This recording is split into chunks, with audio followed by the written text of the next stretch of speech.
Harriet Tubman. I lived in the shadows, out of sight of the light of liberty, and I heard their voices call out to me in the dark. They were the voices of slaves. They were the voices of my people. When I heard them, the earth moved under me. Rockets burst in my head. They were the voices of God. I was Moses. Go down, Moses, way down in Egypt land. Tell old Pharaoh to let my people go. Destination Freedom.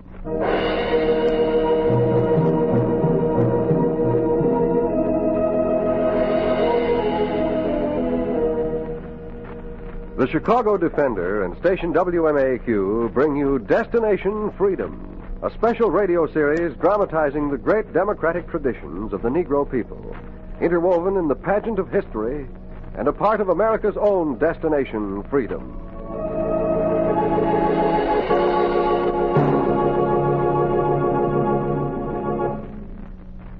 Today, Destination Freedom dramatizes the story of one of the most remarkable women in world history. It is the story of Harriet Tubman, an American Moses, the liberator of 300 slaves, the fearless pilot of the pre-Civil War Underground Railway. Today, we tell of the early life of Harriet Tubman, the chapter entitled Railway to Freedom. Tell old Pharaoh to let my people go. The voices were still that day on a plantation in Maryland where I grew wild like a weed, one of 11 children, one of a dozen slaves. The voices were still, or I was asleep. But I woke up one day when I heard a slave sing a song. We were husking corn. I knew the song, but there was something in the way he sang it. I stopped husking corn and listened.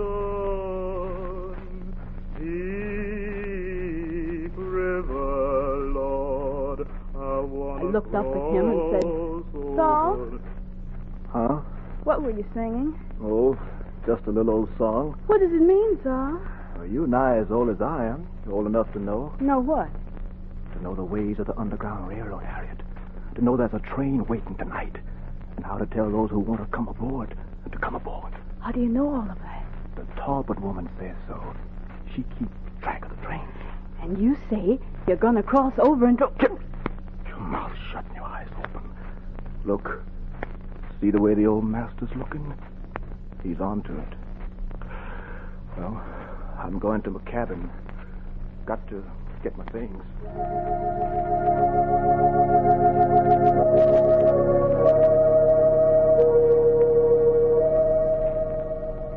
I kept my eyes open, wide. Saul walked to his cabin. The master followed him. I followed them both. And as I came to the cabin, I heard angry voices. I stood in the doorway and watched. Run away, will you? No. I'll teach you. Let go. You're choking me. Let me go. I'll kill you, that's what. I'll kill you. I know about you. I've watched you. Let me go. Saul broke away and ran out past me. The master came after him with an iron bar in his hand, and I stepped in the way.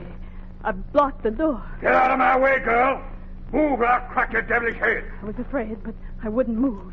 I saw him lift the iron bar, and then his hand struck down. Oh!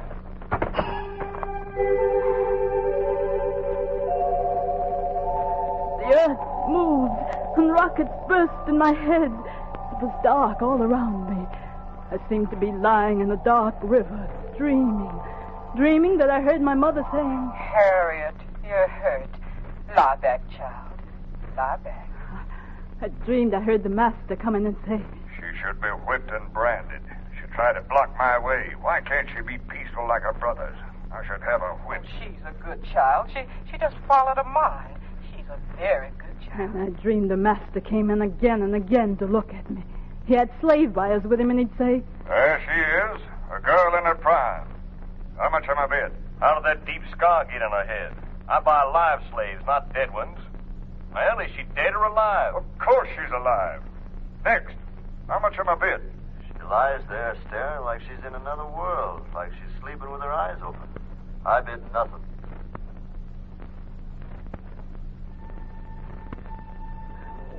I went on dreaming and dreaming. Inside my head, the rockets kept bursting. I dreamed of a land far away. And when I tried to get up to go, I'd hear my mother say, Harriet, lie back. Tossing like that, you'll throw yourself out of bed, child. Lie back. I sank back into the dark river.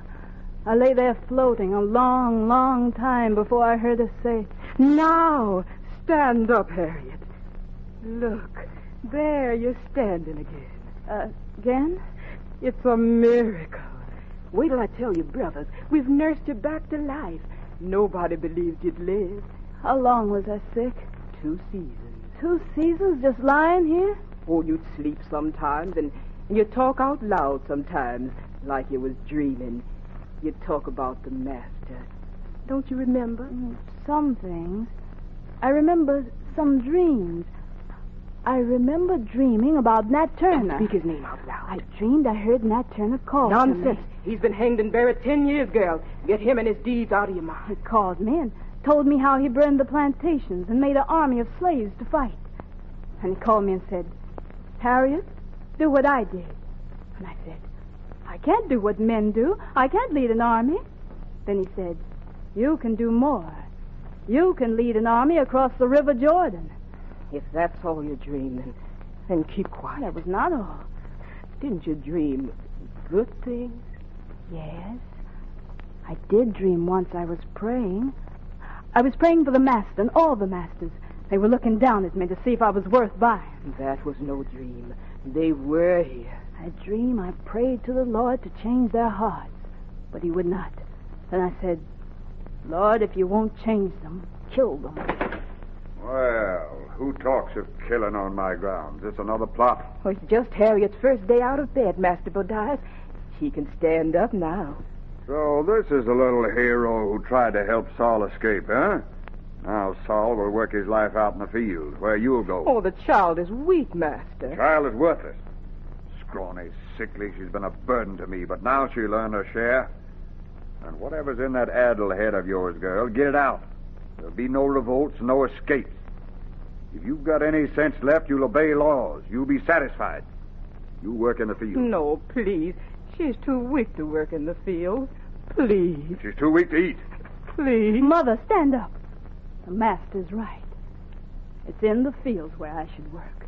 Perhaps you really are half-witted. You want the field, huh? I want to work where there'll be fresh air and sunshine. I want to work where I'll grow strong. I'll take the field.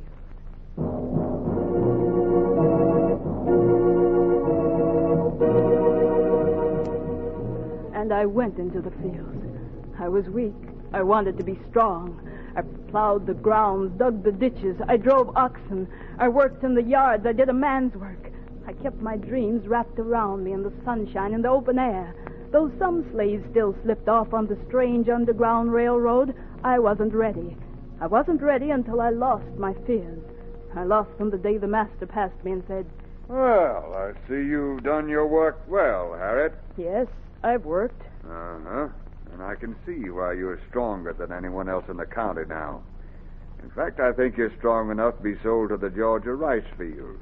Yes, you should bring a right nice fee. Don't you think so? He didn't wait for my answer, but I thought, if I'm strong enough to bring a fee, I'm strong enough to be free. When night fell, I went to the cabin of my brothers, George and Louis. Fear was all around us. I whispered the plan to escape to them. I don't trust we'll meet you in the North Woods whenever you say. But I don't like it. It's too risky.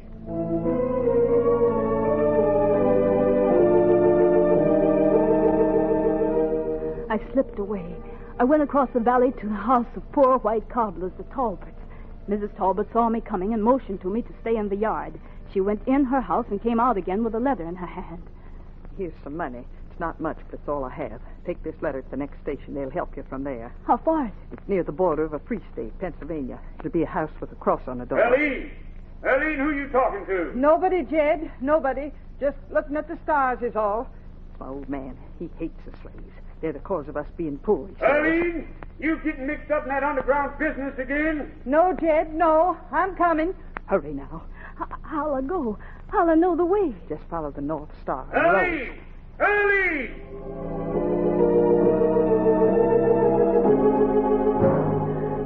I went back to my brothers. I found them in the woods. My heart was pounding. A roar was building up in my head. I talked to them of the trip, but they said... Tonight they're watching all the roads. They always watch the roads. But running against them like this is certain death. And what is slavery? We'll take our chances. You know nothing of the North, I'll not risk it with you. You mean that? I mean it. And you, little brother? Last night another slave was sent to the gallows. He'd been betrayed by those he thought were friends. Your friends could be the same. I'll take my chances here. Stay here. Come on, be sensible. No, I won't stay here. Why risk it now? Because there are two things I've got a right to. Liberty or death. One or the other I mean to have. I shall fight for my liberty. And when the time comes for me to go, the Lord will let them kill me.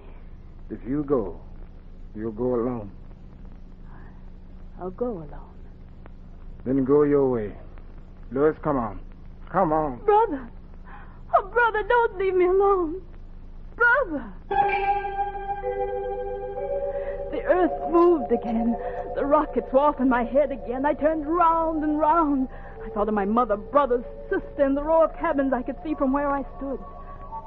Then I turned and looked up at the North Star. It was brighter than any star I'd ever seen. I walked toward it.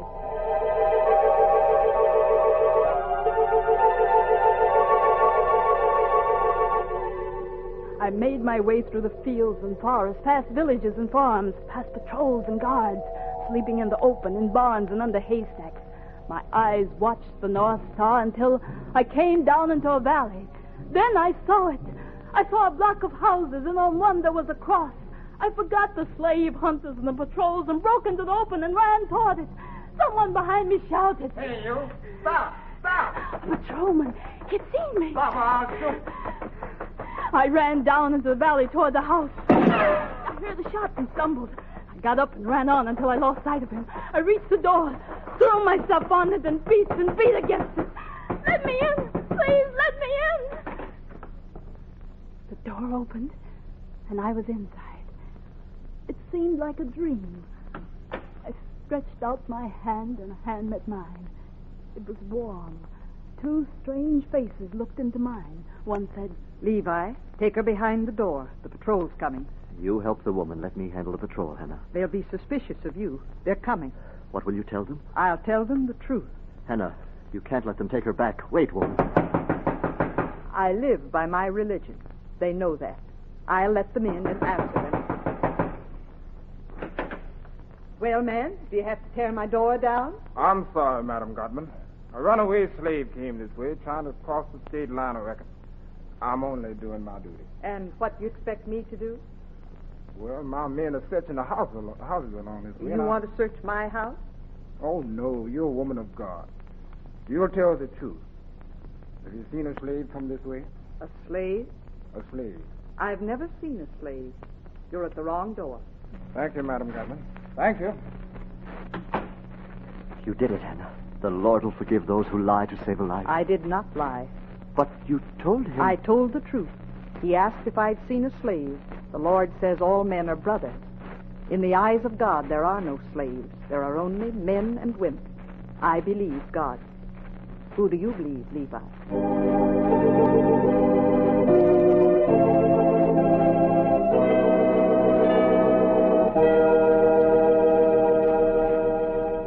I believed I was in a new world.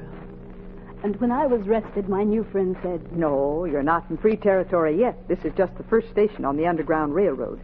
Our stations stretch like spider webs. South, north, east. Puritans, Quakers, Negroes run them.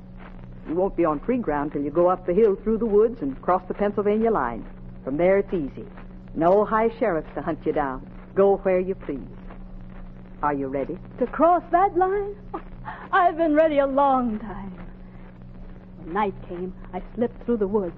I struck out toward the border.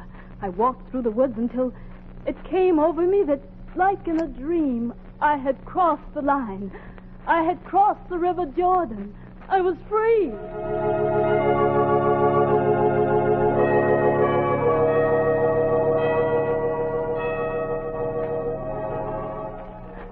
I stood and looked around me. I was free.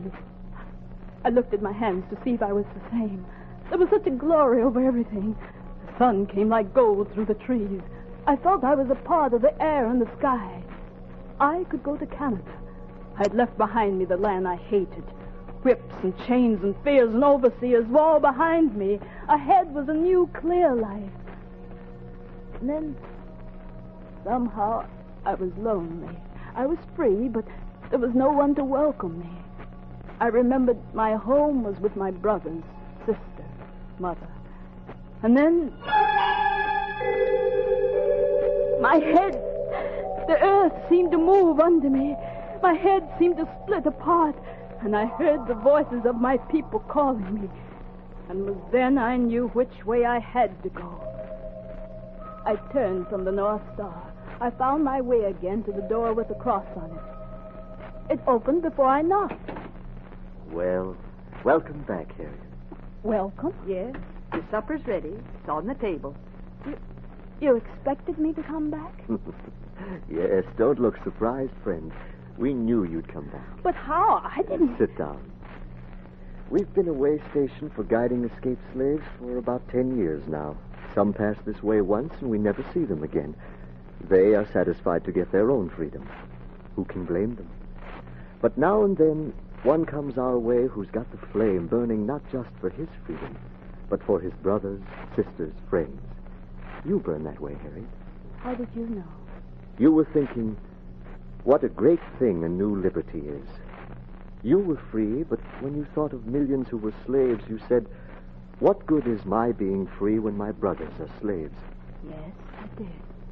Then you felt you would have no peace until the last slave was freed. That's why you came back. Many men, white and black, feel that way. It's why we run the underground. Our part is to wait for slaves to escape and to help them on. That's not the part I want to play. What part do you want? I want to go down and bring them out. I want to put them on the train and guide them. I want to be the conductor.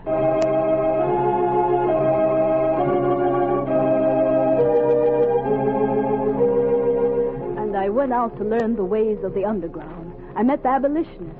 I talked to old John Brown, to fiery Wendell Phillips, to fighting Fred Douglass, to the Lion Lord Garrison, to the Quakers, the Puritans, and to the conductors and agents.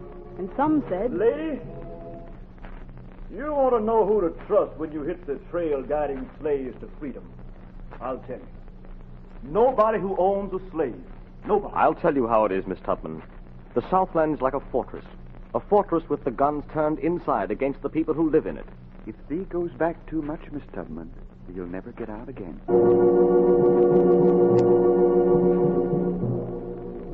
And I worked winters for money to buy food and clothes for slaves, and money to bribe guards and patrols. I worked the lumber mills in Canada all winter to make the money to go down into the fortress. One day, when the boss counted out my season's pay, I thought I had enough to start. $65, $78. There. You earned it, all right. A right good log cutter for a woman. Sorry you ain't staying on the next season. I would, but I've got other work to do.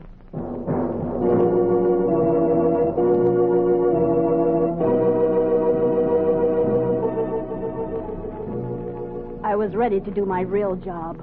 I went down into the slave grounds. I gave the signals, planned the escapes. I talked with them, passed guns to them, planned the outbreaks, and went deeper and deeper into the slave belt until my name seemed to spread before me. Sometimes I was a man, sometimes a woman. I walked. I rode horseback. I drove wagons and funeral cars. And once I took a train. Hey, you, where you think you're going? Me, sir? She look mighty like that there rebel slave Tubman. Speak up. Where's your master? Where you going? You can see by my ticket. I'm going south. No. South to Maryland. No, I see. No, she couldn't be Tubman. Now, would a rebel slave be heading south? No, sirree. All aboard. Let her roll.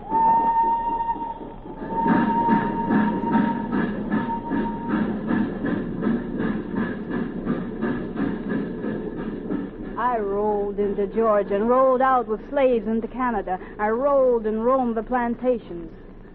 And when I knew my strength, I went into the state where I was born. I went into the region of the master I had escaped. I went back for my family. I had heard their voices called stronger and stronger. I had heard the voices of my brothers and my mother. I came into the village at early morning. I was an old woman with a cane. I walked near the slaves, searching for faces I knew. Then, just 2 yards from me, I did see a face I remembered. It was the face of my old master. Old woman, where do you belong? Yes? I said, where do you belong? You say something? Of course I said something. Your mouth opens, but I can't hear no words. Get out of the way. Deaf. Stone deaf. I got out of the way. I hobbled off to the slave quarters. I moved about until night, and I found the cabin of my brother. I opened the door. Then I stood in the doorway. I could see Louis struggling to rise. He thought I was the overseer. Is it time for work already? What time is it? It's time to be free, Louis. What? It's time to be free. Your voice. I'm Harriet. Harriet? Quiet.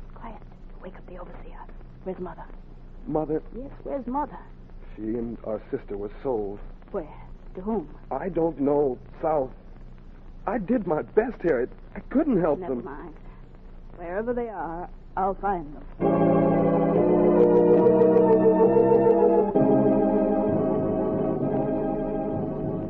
I took my brother away to the new land, and I took 10 more from the rice fields with us.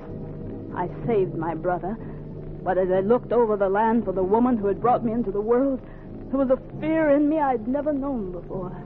It seemed I was growing cold, deaf again. I could hardly hear friends who'd say, You've had your share of the dangers, Tubman. Every slaveholder knows and hates you. You'll be worth more to the cause of freedom if you leave the railroad, stay north. what can I do here?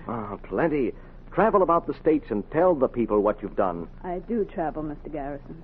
Yes, but you don't make speeches. I free men. Mr. Garrison, I think one free man is worth 1,000 speeches.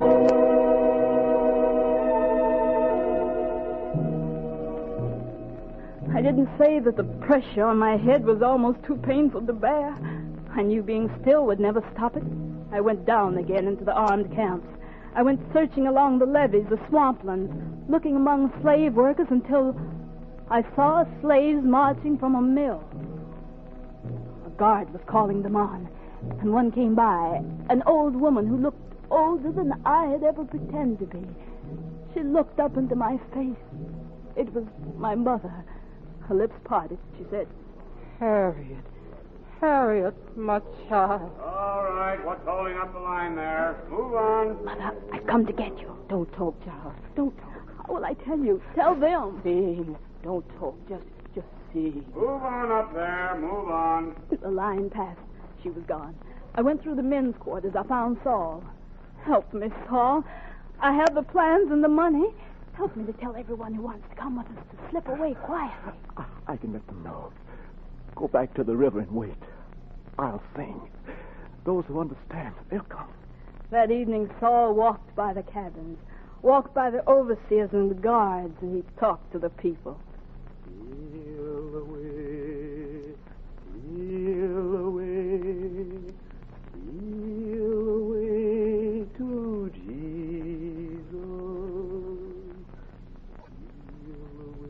And by nightfall, 19 had stolen away quietly to the riverbank.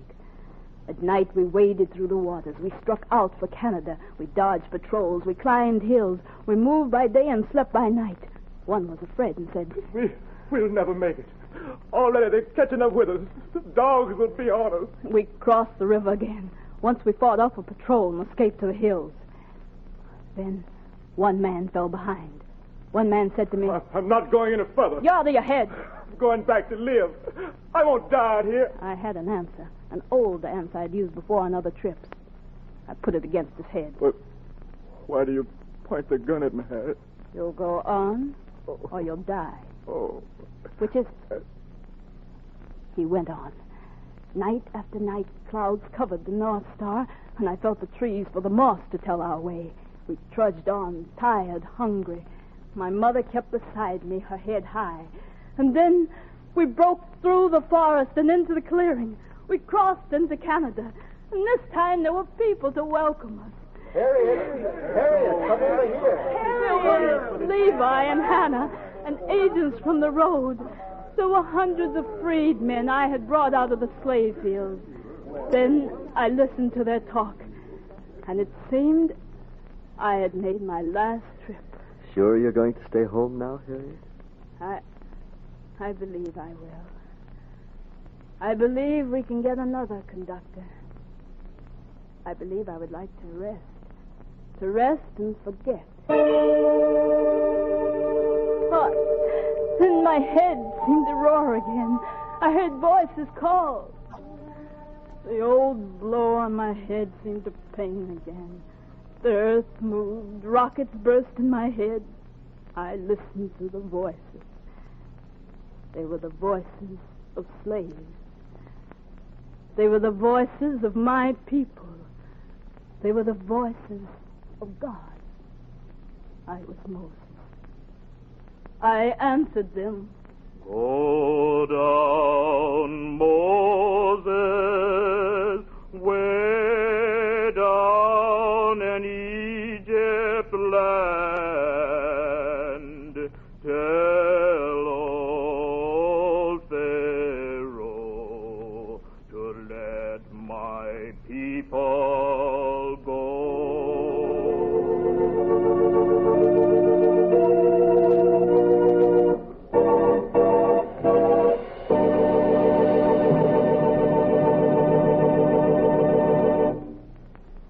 You have just heard the story of Harriet Tubman as presented by Destination Freedom, a special radio series dramatizing the great democratic heritage of the Negro people. Destination Freedom is brought to you by WMAQ's Department of Public Affairs and Education and the Chicago Defender. It is written by Richard Durham, and the production is under the direction of Homer Heck.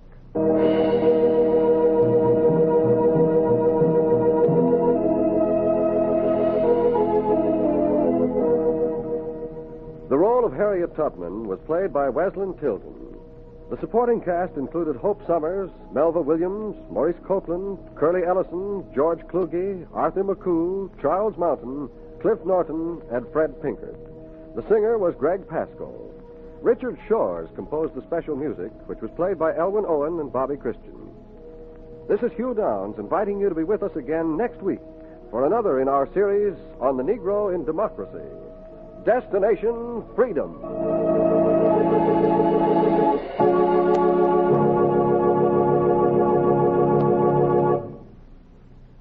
This is NBC, the national broadcasting company.